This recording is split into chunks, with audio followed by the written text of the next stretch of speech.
I mean, there's an order of succession, and when she comes out and she says the amazing, I think she said the amazing Mikey McCoy. Mikey McCoy, yeah. That was weird, right?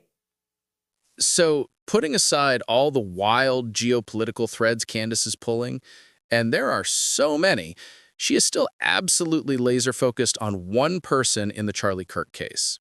The heir apparent. The amazing, brilliant, heroic Mikey McCoy. Who, let's just remember, is the chief of staff who was standing right next to Charlie and then wasn't. Right. And Candace's whole point is that in the immediate aftermath, the entire Turning Point inner circle was just forcing these adjectives on him. It wasn't Mikey, it was, well, listen to this. Mikey McCoy, the chief of staff of Turning Point USA, Mikey McCoy, for whatever reason, he always requires an adjective. Whenever they discuss Mikey McCoy, there's an adjective before they say his name. A bunch of people in the Turning Point USA orbit described Mikey McCoy in this very unique manner. I want you to take a listen to that.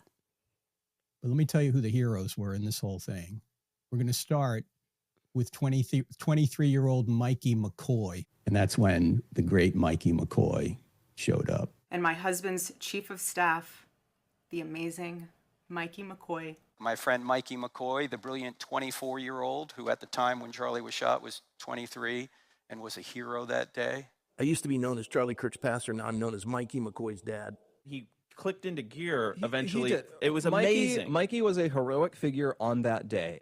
Okay, it's so weird. It sounds like they're all reading from the same, very specific, very short PR memo. It's the repetition. It feels like they're trying to program you. And her core point is the label heroic doesn't really track with the footage we all saw. Not even close. We talked about this in our last video. That footage of him right after the shot, the weird, unexplainable behavior, none of it screamed hero. It screamed something else. And this is where it gets really damaging for TPUSA as a brand. They're trying to sell this narrative that just defies what people can see with their own eyes. So, if not a hero, what's the real narrative? Candace's theory is that this was always a planned succession, that the stage was being set for Mikey to become the new Charlie. And she's not just guessing, the people around them were saying it out loud. I'm hoping that Mikey one day will follow in Charlie's footsteps right to the college campus because he has the ability, the demeanor, the grace, the knowledge to do so. Our speaker today, Mikey McCoy, has done that.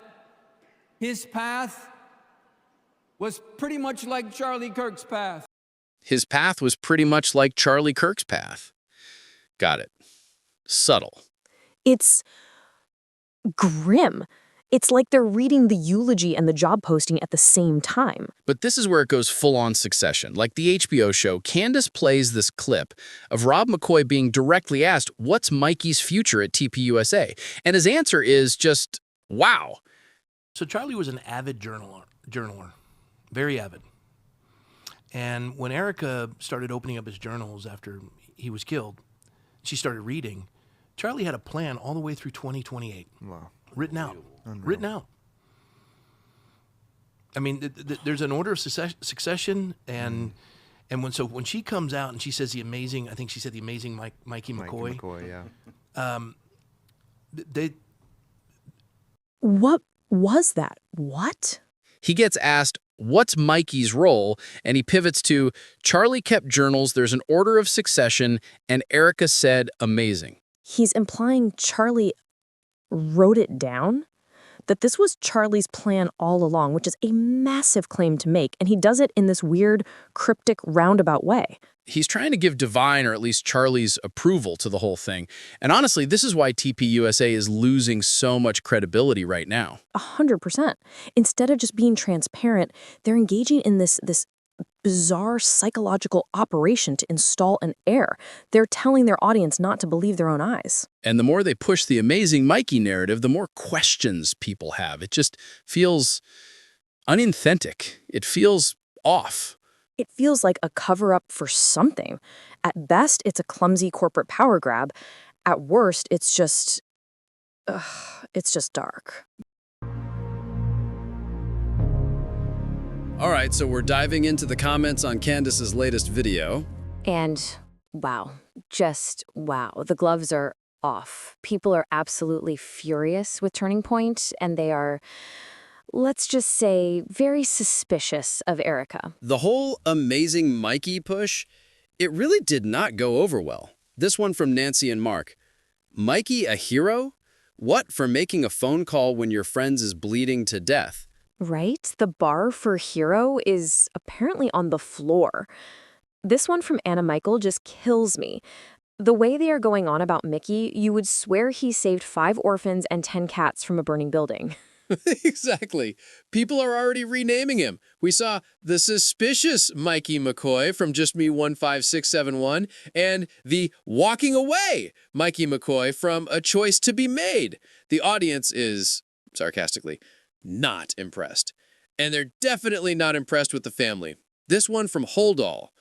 The McCoys are shady AF. I was raised a Baptist and can spot a religious evangelical grifter a mile away, and they give big-time grifter energy. Plus, Mikey is awfully smiley and happy after Charlie was murdered. Very odd. That grifter energy.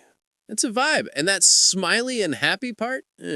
But people also picked up on that insane slip of the tongue from Pastor McCoy. This from Century 21 Sin 66. He slipped and said, "There's an order to succession." Whoops. Wow. Yeah, whoops. And this one from Noreen Mountain 9405 is just ice cold. Mikey doesn't strike me as a charismatic leader. What he does strike me as is a malleable, useful idiot. Whistle. Ouch. A malleable, useful idiot. For who, though? That's the question everyone is asking. And in the meantime, the TPUSA brand is just snap, done. This comment from Wicket Warrior 7888, this is the real world consequence. I received a donation card from Erica Kirk today, wanting money for TPUSA. I've never donated to them, so they are going through the Republican voter registration. No, thank you. I'm not going to help people who are not trying to find Charlie's assassins. TP audit needed. A TP audit needed. When you start getting donation requests that feel that cold, you've lost the room. Sally Thompson just said, no one will ever replace Charlie. TPUSA is finished without him. But all of this, the money, the succession, the useful idiot, it all leads back to the person people are really starting to focus on. And it's Erica. This comment from XRP Limp. 903 likes. He wrote, if Charlie's life was the Truman Show, as Candace said, remember that Truman's wife was in on the act. That one hits. And it perfectly sets up this next one from AF465.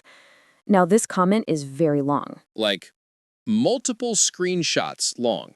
But it really got our attention because, well, it's basically a full-on dossier. Listen to this.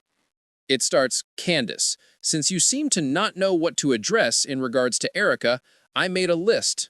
And the points are, distorted legacy. Erica has allowed Turning Point and prominent Zionist figures from Bibi Netanyahu to Ben Shapiro to circulate the false narrative that Charlie died as a supporter of Israel and Zionism.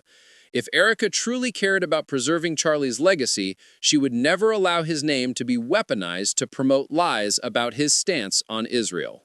Premature acceptance of the official story.